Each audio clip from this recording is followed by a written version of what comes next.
This is NDTV. And you're watching NDTV Prime. In association with Micromax. Nothing like anything.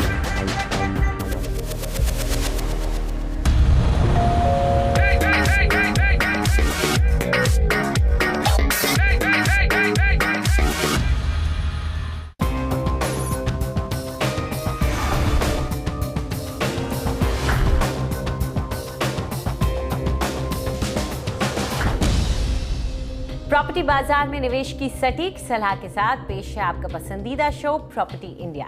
हमारे real estate experts के साथ जानिए कहां आपके बजट में मिल रही है सही प्रॉपर्टी और कहां पर निवेश आपका पैसा कर देगा दुगना। आपके सवालों के जवाबों और रियल एस्टेट की हर बड़ी खबर के साथ मौजूद हैं हम। नमस्कार, मैं हूं अंजलि इस्टवाल। प्रॉपर्टी की दुनिया की सारी हलचल पर हम नजर रखते हैं। फिलहाल आपको बता दें कि अगर आप और जानकारी चाहते हैं तो आप हमारी वेबसाइट ndtv.com/property पर जा सकते हैं। आइए एक नजर डाल लेते हैं कि आज क्या क्या है खास।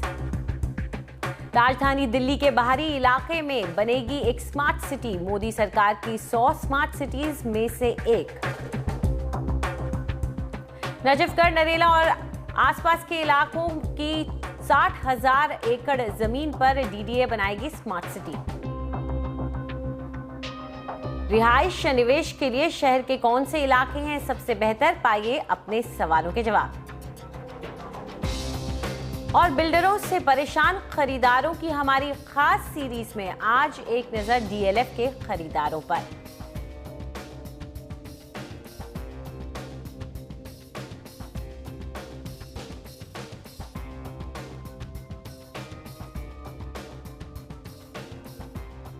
दिल्ली विकास प्राधिकरण या डीडीए पर सरकार की तरफ से एक नई जिम्मेदारी डाली गई है, बाहरी दिल्ली में एक स्मार्ट सिटी बनाने की। बीजेपी ने सरकार में आते ही देश में 100 स्मार्ट सिटी बनाने का वादा किया था और इसके लिए करीब 7,000 करोड़ इस साल के बजट में अलग से रखे भी गए हैं। और अब स्मार्ट सिटी के इस सपने की तरफ पहला कदम उठाया जा रहा है और वो भी दिल्ली में। इस स्मार्ट सिटी को लैंड पूलिंग की पॉलिसी के तहत जमीन जोड़कर बनाया जाएगा। इसके लिए डीडीए ने प्रस्ताव तैयार करने का काम शुरू कर दिया है। इसके लिए नजफगढ़, कंझावाला और नरेला और उनके आसपास के करीब 60,000 एकड़ इलाके को एक ऐसे शहर में बदला जाएगा जहां दूसरी सहूलियतों के साथ साथ 100% पार, 100% इंटरनेट कनेक्टिविटी, 24 घंटे पानी की सप्लाई और हाई फ्रीक्वेंसी मास ट्रांसपोर्ट यानी नए मॉडर्न परिवहन की व्यवस्था होगी। इसे देश की पहली smart city Gujarat international finance tech city यानी गिफ्ट सिटी की तर्ज पर ही बनाया जाएगा।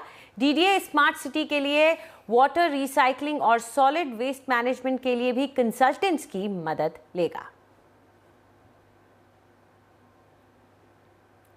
तो चलिए इस पूरे मुद्दे पर ज्यादा चर्चा करते हैं और इसके लिए हमारे साथ मौजूद हैं रमेश मेनन जो कि डायरेक्टर हैं सर्टिस रियल्टी लिमिटेड के, और प्रोफेसर JH अंसारी जो कि टाउन एंड कंट्री प्लानर हैं और फॉर्मर डायरेक्टर हैं school of planning and architecture के। आप दोनों का स्वागत है हमारे स्टूडियो में। तो शुरुआत आपसे करते हैं रमेश। सुनने में बहुत अच्छा लग रहा है कि एक स्मार्ट सिटी बनेगी और वो भी दिल्ली में ही बनेगी, दिल्ली की सरहद के ही अंदर बनेगी, लेकिन क्या डीडीए इसको करने का मादा रखता है? देखिए, शायद आज डीडीए को खुद भी विश्वास नहीं है कि वो ये कर सकते हैं, पर ये डीडीए के कॉन्फिडेंस से ज़्यादा हम ये मान के चलें कि ये दिल्ली शहर की एक ज़रूरत है। दिल्ली अपने आप में एक शहर नहीं, हमारे देश की राजधानी है, तो इसको अपने आप में एक मिसाल बनाने की कोशिश है सरकार की, ताकि इस मिसाल को देश के बाकी हिस्सों में भी इसको डुप्लिकेट किया जा सके। हाँ, ये ज़रूर है डीडीए के जो पुराने रवायात हैं उसके तहत डीडीए क्या इसको बना पाएगा, पर ये आज के दौर में हम कंसल्टेंट्स या एक्सपर्टीज़ को या ख़रीद सकते हैं, हायर कर सकते हैं, या जो इन शहरों को बसाएंगे, डेवलपर्स हों, इन्वेस्टर्स हों, एक्सपर्ट्स हों, उनको डीडीए उनकी सेवाएं ले सकती है। तो मुझे ये कहने में कोई हर्ज नहीं है कि ये पॉसिबल है। हाँ, ये पॉलिटिकल विल और डीडीए की कार्य क्षमता है या नहीं, ये अलग सवाल है। अंसारी साहब, आप क्या मानते हैं कि अगर डीडीए को ये वाकई में पूरा करना है और इस तरह की स्मार्ट सिटी तैयार करनी है तो उसके लिए किस तरह के फोकस के साथ उसे काम करना होगा, क्या कदम उठाने होंगे? देखिए, पहली बात तो मैं ये बताऊं कि ये दिल्ली के बाहरी इलाके में जो भी अब डेवलपमेंट होना है इस मास्टर प्लान के तहत, वो एक लैंड पूलिंग पॉलिसी के अंदर होना है। इसका मतलब पब्लिक प्राइवेट पार्टनरशिप। तो जो भी डेवलपमेंट होगा उसमें डीडीए का रोल सिर्फ फैसिलिटेटर का होगा। ज़मीन जो लेके आएंगे प्राइवेट डेवलपर्स लेके आएंगे, और फिर प्राइवेट डेवलपर्स ही उसके ऊपर जो भी डेवलपमेंट होगा उसको करेंगे। तो इसलिए मैं समझता हूँ कि इतना ज़्यादा हमें परेशान होने की ज़रूरत नहीं है, क्योंकि डीडीए का रोल फैसिलिटेटर का होगा और सारा काम जो है प्राइवेट डेवलपर्स का होगा, और वो अपनी जो सारी एक्सपर्टीज़ जो ला सकते हैं, इकट्ठा कर सकते हैं, वो सब उसके हिसाब से उस पर काम करेंगे। तो मुझे तो साहब, जहाँ तक बात सवाल आता है, जो बुनियादी सुविधाएं देने की बात आती है, वो तो लैंड वापस लेकर के डीडीए को ही देनी पड़ेगी। जी, लैंड वापस तो डीडीए को पूरी नहीं देनी पड़ेगी, वो लाएंगे 100%, तो उसमें से सिर्फ 40% को वापस मिलेगी। हाँ। बाकी 60% जो है उसके ऊपर जो बनेंगी चीज़ें, वो सड़कें हैं, वो ओपन स्पेसेस हैं, city level open spaces, water supply system शहर का, सीवरेज सिस्टम, ड्रेनेज सिस्टम, ये सारी फैसिलिटीज़ जो हैं वो तो डीडीए करेगी। मगर उसके लिए हमारे पास बहुत सारे एक्सपर्टीज़ डिपार्टमेंट्स हैं, जो जल निगम है और रोड्स के और ट्रांसपोर्ट के बहुत सारे डिपार्टमेंट्स हैं। मेरे ख्याल में वो सक्षम है इस काम के लिए, वो कर सकते हैं। और जो ये तो मेन ढांचा वो बनाएंगे, मगर उसके ऊपर सारा डेवलपमेंट, चाहे वो रेजिडेंशियल डेवलपमेंट हो, चाहे इंडस्ट्रियल डेवलपमेंट हो, चाहे कमर्शियल डेवलपमेंट हो, तो प्राइवेट सेक्टर को ही करना होगा। जी बिल्कुल। रमेश, आप इस सिटी को किस तरह से देखते हैं, कितना फ़ायदा इसका होगा दिल्ली जैसे शहर को? देखिए, जब दिल्ली का मास्टर प्लान 2007 में नोटिफाई हुआ था, तो उसमें प्रियम्बल में लिखा गया था, evolve Delhi into a global Megapolis, यानी दुनिया के बाकी विकसित देशों के राजधानियों के मुकाबले का शहर बनाएं। दूसरा, क्वालिटी ऑफ लाइफ, जो दिल्ली करीब 60% दिल्ली अनऑथराइज तरीके से बसा हुआ है इस वक्त, तो उसमें quality of life, quality of amenity services बहुत कम है। तो ये पहली बार ऐसा हो रहा है, लैंड पूलिंग के तहत आप 50-60 हज़ार एकड़ ज़मीन को इकट्ठे मास्टर प्लान कर रहे हैं, और उसकी जो ट्रंक लाइंस हैं वो डीडीए प्रोवाइड करेगा। तो मेरे समझ से जो प्राइवेट डेवलपर्स हैं उनके क्वालिटेटिव इजाफा तो हुआ ही है, कंज्यूमर एक्सपेक्टेशन भी उसी किस्म की हो गई हैं, क्योंकि जो दिल्ली के इर्द गिर्द के शहर हैं, चाहे गुड़गांव हो, चाहे नोएडा हो, ग्रेटर नोएडा हो, उनका जो क्वालिटी है, जो मकानों की क्वालिटी हो या कमर्शियल ऑफिस एस्टेब्लिशमेंट्स की क्वालिटी हो, दिल्ली की जनता भी कम से कम वो क्वालिटी, अगर बेहतर ना तो कम से कम एक्सपेक्ट करेगी। तो ये एक अच्छा पुष्टा कारगर स्टेप है। अंसारी साहब, अगर हम एक स्टैंडर्ड सी एक डेफिनेशन अगर देखें स्मार्ट सिटी की, तो उसमें बहुत सी चीज़ें बोलते हैं कि ट्रांसपोर्ट को लेके, वाटर सप्लाई, पावर सप्लाई, यहाँ तक कि छोटी छोटी चीज़ों पे भी फोकस किया जाता है कि एक साल तक कहीं पे वाटर लॉगिंग नहीं होनी चाहिए, 30 मिनट्स में इमरजेंसी रिस्पॉन्स होना चाहिए, हर चीज़ की सुविधा होनी चाहिए। तो ये जिसे कहते हैं माइन्यूट डिटेल्स, आपको लगता है कि डीडीए खुद कर पाएगा, या यहाँ ज़रूरत पड़ गई है आज कि उसको अपना काफ़ी काम आउटसोर्स करना पड़ेगा? देखिए, ये स्मार्ट सिटी का जो कॉन्सेप्ट है वो मुझे ऐसा लगता है धीरे धीरे करके वो एक स्लोगन सा बनता जा रहा है, हर चीज़ स्मार्ट सिटी। अब सवाल ये है कि अगर हम देखें कि एक प्लान सिटी जो है क्या वो स्मार्ट सिटी नहीं है? प्लान सिटी में क्या होता है? प्लान सिटी में अच्छी वाटर सप्लाई होनी चाहिए, अच्छा सीवरेज होना चाहिए, अच्छा ट्रांसपोर्ट होना चाहिए, अच्छे मकान होने चाहिए, अच्छे ओपन स्पेस होने चाहिए। वही यहाँ के ऊपर, इसके ऊपर भी स्मार्ट सिटी में इसका एम्फेसिस है। अलग से जो बात कही जा रही है वो ये है कि 24 hour water supply, 24 hour electricity वगैरह वगैरह, और यही सारी वो चीज़ें हैं जो शुभा क्रिएट करती है। हम अभी तक 50-60 साल के अंदर जो भी किया हम वो तो कर नहीं पाए। आगे चल करके हम इसको कर पाएंगे ना कर पाएंगे ये तो फ्यूचर ही बताएगा।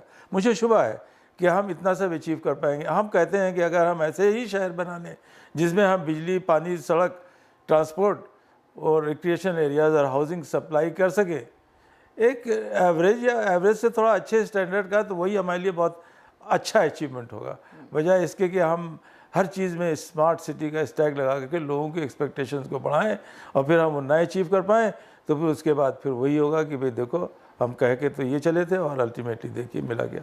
तो रमेश, आपको क्या लगता है कि इस तरह की इलाका, इस तरह का शहर बनाने के लिए कहाँ पे लैंड है जहाँ पे फोकस कर रहे हैं और किस तरह का एरिया है ये? देखिए, जोन तो 5 हैं जहाँ फ्रेश सप्लाई आई है ज़मीन की, पर हमारे हिसाब से केवल 3 जोन है जहाँ पे ये सप्लाई बड़े रूप में आएगी। जोन एन जो रोहिणी की तरफ है, जोन एल और के जो द्वारका और नजफगढ़ की तरफ है।